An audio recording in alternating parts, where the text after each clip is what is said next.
연세중앙교회 윤석전 목사님은 30년 목회 여정 모두 주님이 하셨습니다 라고 고백하시는데요. 우리가 어떤 자세와 마음으로 신앙생활을 해야 할지 한번 배워볼게요. 설립한 지 100년이 되는 전통 있는 어느 교회에서 부흥회를 인도하게 되었다. 그 소식을 들은 목사님 한 분이 전화했다.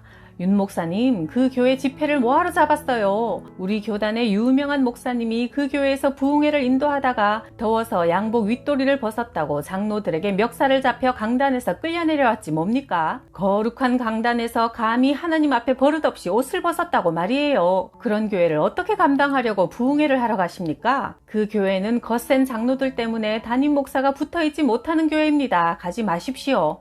장로들이 그렇게 잘못 배웠다면 하나님 말씀으로 바로 가르치는 것이 부흥사의 사명이요 역할 아닌가? 나는 하나님께서 나를 그곳에 보내셨으니 반드시 역사하시리라 믿고 간절히 기도로 준비했다. 드디어 부흥의 날짜가 되어 그 교회로 갔다. 장로들 중에는 TV에서 본 유명한 정치인과 재벌이 여럿 있었다. 그런데 하나같이 예배드리는 태도가 교만했다. 다리를 꼬고 앉아 마치 부하 직원에게 브리핑 받듯 나를 쳐다보았다. 게다가 재벌이 수두룩한 그 교회에서 한여름에 에어컨도 켜지 않아 교회 안은 찜통같이 더웠고 의자들도 다 낡아 보였다. 나는 설교하다 말고 이렇게 말했다. 이 교회는 장로님들이 훌륭하셔서 하나님을 어찌나 사랑하고 잘 섬기시는지 강단에서 상의를 벗는 목사의 멱살을 잡아 끌어낸다던데 저는 너무 더워서 설교하기가 힘드니 양복 상의를 좀 벗겠습니다. 말을 마치자 일순간 교회 전체에 정적이 흘렀다. 나는 온 교인이 보는 앞에서 윗옷을 벗어 강단 한쪽에 놓고 덧붙였다. 제가 어느 교회 부흥회를 하러 갔더니 강대상이 너무 커서 몸을 자유롭게 움직이며 설교하기가 어려웠습니다. 그래서 성도들에게 물었지요. 저는 평소 강단에서 자유롭게 몸을 움직이면서 설교하는데 이 교회 강대상이 커서 불편하니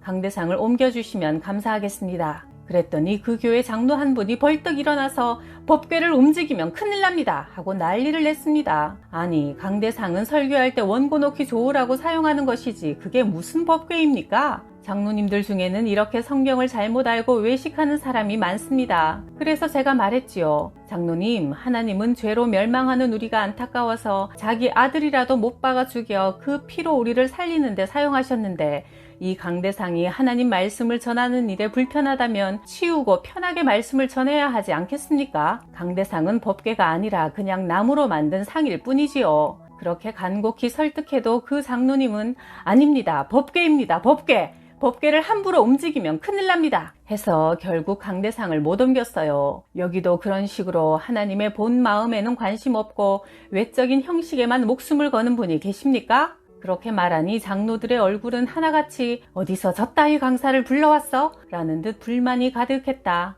집회 첫날이라 성도들이 은혜 받게 하느라고 열정적으로 말씀을 전하다 보니 설교를 밤 8시에 시작해서 한밤중에 마쳤다. 장로들은 그 긴 시간 내내 다리를 이리 꼬았다 저리 꼬았다 했다. 강단에서 바라보는 내 눈엔 그들의 영적인 모습이 참으로 불쌍해 보였다. 장로 권사라는 직분이 자신을 버리고 섬기는 자리임을 모르고 그저 권력이요 명예인 줄로만 알고 주님의 몸된 교회를 제 것처럼 생각해 좌지우지하며 의인인 채 하는 이들은 주님이 책망하신 외식하는 바리새인들과 다를 바가 없다. 둘째 날 나는 장로들을 은혜 받게 하려고 저 뒤에 다리 꼬고 앉은 장로님들 전부 앞으로 나오세요 했다. 그러고는 그동안 성도들에게 밤낮 존경받고 목사들도 굽실거리는 장로들에게 대놓고 말했다. 이 교회는 장로가 하나님입니다. 내 앞에 다른 신을 두지 말라 하셨는데 장로들이 하나님 자리에 앉아 교회를 마음대로 움직이니 큰일입니다. 회개하지 않으면 하나님의 책망이 있을 것입니다. 이번 집회 동안 하나님 자리에서 내려와 겸손히 하나님 은혜로 살려고 하는 사람이 되기를 바랍니다.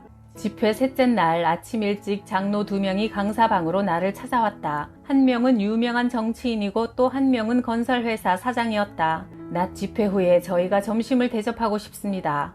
나는 정중히 사양했다. 장로님, 저는 집회 다닐 때 그 교회에 폐를 끼치지 않고 온 성도가 다 은혜 받는데 마음 쏟으라고 밥하는 사람을 데려가고 먹을거리도 전부 준비해서 갑니다. 그러니 강사 식사 대접은 신경 쓰지 않으셔도 됩니다. 강사님, 저희가 긴히 드릴 말씀이 있어서 그럽니다. 꼭 저희와 같이 식사를 해주시기를 부탁드립니다. 나는 궁금해서 그들이 마련한 식사 자리에 나갔다.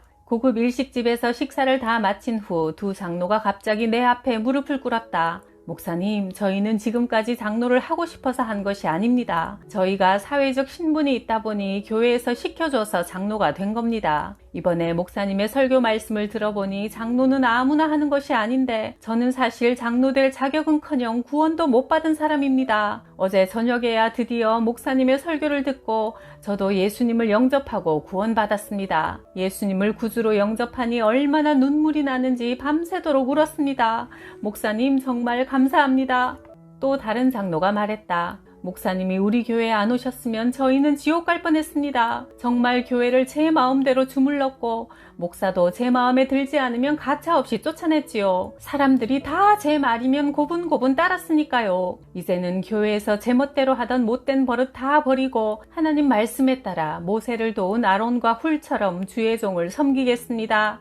장로들이 이렇게 변한 것은 하나님께서 나를 사용하셔서 친히 하신 일이다. 오직 역사하신 하나님께 영광을 돌린다. 캐나다에 집회를 인도하러 갔을 때 공항에 내리니 어느 권사님이 나를 마중하러 나와 있었다. 내가 그 권사의 차를 타고 교회로 가던 중 운전하는 그 권사의 뒤통수를 쳐다보니 교회에서 목사님 속을 어지간히 썩히겠구나 하는 마음이 들었다. 그 권사에게 성령님의 감동을 그대로 전했다. 권사님, 교회에서 왜 그렇게 목사님을 힘들게 하세요? 처음 보는 목사에게 그런 말을 듣자 기분이 나빴는지 화를 발끈 내며 말했다. 아니 강사님, 무슨 말씀을 그렇게 섭섭하게 하세요? 우리 목사님은 저 없으면 목회를 못하세요. 제가 얼마나 목사님을 철저하게 돕는 줄 아시기나 하세요?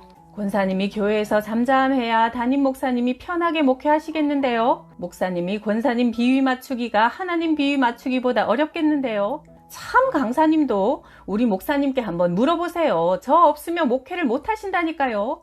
목사님이 하시는 일에 사사건건 시비를 하시면서도 당신이 목회를 돕는다고 생각하시겠지요. 성령님께서 나를 통해 그 권사를 강하게 책망하셨다. 그날 저녁부터 집회가 시작됐는데 그 권사는 성회 내내 나를 흘겨보았다. 첫날 저녁 집회를 끝내고 나는 그 교회 담임 목사에게 물어보았다. 목사님, 저를 공항에 마중 나온 그 권사 때문에 얼마나 목회하기 힘드세요? 아니, 목사님께서 그걸 어떻게 하셨어요? 저 권사 때문에 목회를 못할 지경입니다. 목사님이 성경대로 똑바로 가르치지 그러세요. 아이고, 그랬다가는 교회에 난리가 납니다. 어쩔 수 없이 그냥 내버려 둡니다.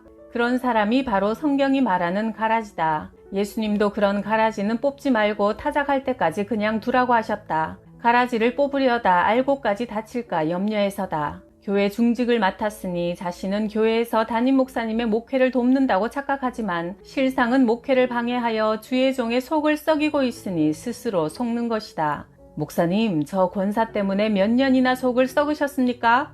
개척해서 오늘까지 내내 그렇습니다. 뭐라고 한마디만 책망하면 난리가 납니다. 목사에게 자동차를 사주면 왜 그 차를 안 타고 다니느냐, 왜 세차를 안 하느냐 간섭하고 옷 한 벌 사주면 밤낮 그 옷만 입으라고 성화입니다. 그렇다고 주는 것을 안 받으면 또 안 받는다고 난리를 치니 정말 목회를 할 수가 없을 지경입니다. 목사님은 그간 누구에게도 속내를 털어놓지 못하고 마음으로만 고통받다가 내게 눈물을 흘리며 하소연했다. 하나님께서 제가 공항에서 자동차 뒷자리에 앉자마자 그 권사의 뒷모습만 봐도 그런 사실을 알게 하셨으니 하나님께서 이번 기회에 고쳐주실 겁니다. 이튿날 낮 예배를 마칠 때까지도 그 권사는 여전히 기분 나쁜 기색을 노골적으로 드러냈다. 예배 후 부교역자들이 내게 말했다. 목사님, 나이아가라 폭포를 구경하러 가시죠? 저는 여기 폭포 구경하러 온 게 아니라 이 교회 직분자들의 버르장머리를 고치러 왔습니다. 그 교회 직분자들이 얼마나 드세게 교회 주인 노릇을 하는지 교회에 이런저런 문제가 많았다. 나는 교회 2층 빈방에 앉아 저녁 집회 전까지 간절히 기도했다. 하나님, 저를 이 교회에 보내신 뜻이 있지 않습니까? 그 뜻을 이루어 주십시오. 목회를 가로막는 가라지 같은 직분자들의 눈을 열어 자기의 영적 실상을 보게 하시고 회개하여 새 사람 알곡이 되게 해주십시오. 마지막 때 주님 앞에 가서 나는 너를 모른다 심판받지 않고 잘했다 착하고 충성된 종아 칭찬받는 직분자들이 다 되게 해주세요. 간절히 기도한 후 드디어 그날 밤 저녁 설교를 시작했다. 온 힘을 다해 성령의 인도하심에 따라 하나님의 말씀을 직분자들을 향해 강력히 쏟아놓았다. 그런데 설교 도중 그 권사가 갑자기 주여, 이 년이 죽일 년입니다. 두 손으로 자기 가슴을 쥐어뜯으며 울부짖었다. 하나님의 권세 있는 말씀을 몇 시간 계속 듣자 그제야 자기의 죄인된 모습을 본 것이다. 전 교인이 그 권사를 쳐다보며 고소하다는 표정을 지었다. 마치 자기들은 하나님 앞에 그런 죄를 안 지었다는 듯. 하지만 설교가 막바지에 이르자 전 교인이 가슴을 치며 통곡했다. 집회가 끝나자 그 권사가 나를 찾아와 고백했다. 제가 우리 목사님 목회에 큰 힘이 되는 줄 알았는데 강사님의 설교를 들어보니 저는 목사님의 목회를 철저하게 방해한 사람이었습니다. 그 후 그 권사는 지금까지 겸손하게 직분을 잘 감당하고 있다고 한다. 오 주님 감사합니다. 주님께서 하셨습니다. 1996년 12월 27일 그해 마지막 금요 철야 예배가 끝나려면 10분 정도 남은 시각 복면한 괴한이 불쑥 강단 오른쪽 문을 열고 나타났다. 그는 손에 도끼를 들고 허리에는 시퍼런 회칼을 여러 개나 차고 있었다. 나는 복면한 남자를 보고 놀라 한 걸음 뒤로 물러섰지만 몸을 피하지 않은 채 강단을 지켰다. 괴한은 순식간에 손에 든 도끼를 나를 겨냥해서 힘껏 던졌다. 날카로운 도끼가 내 왼쪽 허벅지에 퍽 소리를 내며 찍히더니 허벅지 근육을 싹 돌려베고 바닥에 떨어졌다. 성도 수천 명이 두 눈을 뻔히 뜨고 있는 상황에서 일어난 사건이었다. 찬양단이 강단으로 우르르 뛰어올라가서 괴한을 끌어냈고 집사들은 넥타이를 풀어 콸콸 쏟아지는 피를 지혈했다. 그러나 피로 바지는 점점 붉게 물들었다. 심장에서 뿜어나오는 피의 압력으로 나는 가슴께에 욱신거리는 통증을 느꼈다. 그러나 나는 한쪽 다리에 힘을 주고 강단에 서서 설교 중 남은 10분 분량을 끝낸 후 통성기도를 인도했다. 그제야 놀란 토끼 눈을 하고 나를 쳐다보던 성도들이 대성통곡하며 내 안위를 위해 기도했다. 예배를 마친 후 교회에서 차로 10분 거리에 있는 S병원으로 향했다.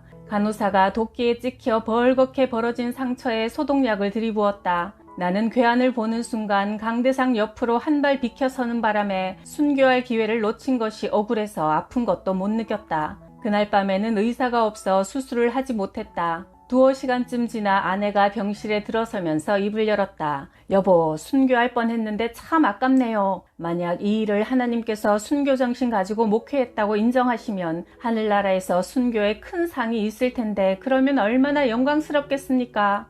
아내의 그 한마디가 얼마나 큰 힘이 되었는지 모른다. 맞아, 순교로 인정해 주시면 좋겠다. 이렇게 생각하니 나는 그 순간이 황홀하기까지 했다. 하나님, 만약 제가 강단에서 죽었더라면 찬란한 영광 속에 순교자의 이름으로 하늘에 기록되었을 텐데 아직도 이 못난 죄가 할 일이 남았습니까? 그렇다면 이 육체가 있는 동안 그 일을 마음껏 시키시옵소서. 마음속으로 감사 기도를 했다. 그리고 나를 해치려던 사람이 구원받게 해주시고 우리 성도들이 이번 기회에 기도의 불이 붙게 해주십시오. 밤새 기도했다. 다음날 토요일 의사가 출근하자마자 수술에 들어갔다. 이렇게 될 때까지 도망 안 가고 뭐 하셨어요? 의사들이 미련하다며 핀잔을 주었다. 오전 9시에 수술실에 들어가서 오후 3시에 나왔다. 병실에 꼼짝 못하고 누워있는데 다음날 주일 아침 아내가 휠체어를 준비해 병실로 왔다. 전국에서 온 성도들이 당신 설교를 기다립니다. 의사는 꿰맨 자리가 터지면 큰일 난다고 말렸지만 내가 휠체어를 타고 교회에 도착했을 때는 설교 직전 통성기도 시간이었다. 성도들은 하나같이 울며 담임 목사의 쾌유를 비는 기도를 뜨겁게 드리고 있었다. 엎혀서 강단에 올라간 나는 휠체어에 앉아 기도했다. 주님, 이 종의 생명을 보존하셔서 계속 말씀을 전하게 하심을 감사합니다. 담임 목사가 그 몸으로 설교하러 오리라고는 감히 기대하지 않았던 성도들은 놀라면서도 기쁨을 감추지 못한 얼굴로 나를 바라보았다. 내가 설교했다. 하나님의 사람은 사랑으로 사람을 살려야 합니다. 나를 죽이려 했을지라도 그를 사랑할 의무가 우리에게 있습니다. 그에게 법적으로 큰 형량이 미치지 않도록 도와야 합니다. 이것이 우리 교회가 베풀어야 할 사랑입니다. 도끼를 휘두른 사람을 용서하고 법적 처분을 받지 않도록 온 교인이 서명합시다. 내가 설교를 마치고 병원에 갔더니 형사가 조서를 작성하러 와 있었다. 목사님, 그 사람을 어떻게 했으면 좋겠습니까? 그의 죄목은 살인 미수였고 당시 살인 미수는 거의 무기징역형을 받았다. 형사님, 정신병자의 행동이라고 써주세요. 정신감정 받을 때 정신병이라고 인정받으면 바로 풀려날 수 있지 않습니까? 아니 목사님, 그 사람은 죽어 마땅하지 않습니까? 사람을 도끼로 찍는 끔찍한 짓을 저질렀는데요. 아니요, 그 사람은 예수 믿고 구원받아야 할 사람입니다. 우리는 그가 법적 처분받기를 원하지 않으니 풀어달라고 우리 교인들이 전부 서명하기로 했습니다. 형사가 나를 물끄러미 쳐다보며 말했다. 목사님, 그 사람이 과거에 목사님 교회 다녔다면서요? 네, 우리 교회 다닐 때 제가 그를 참 사랑했습니다. 지금도 사랑합니다. 그렇게 사랑하던 사람이 배신하고 도끼질을 했는데도 목사님은 계속 사랑한다고 그러십니까?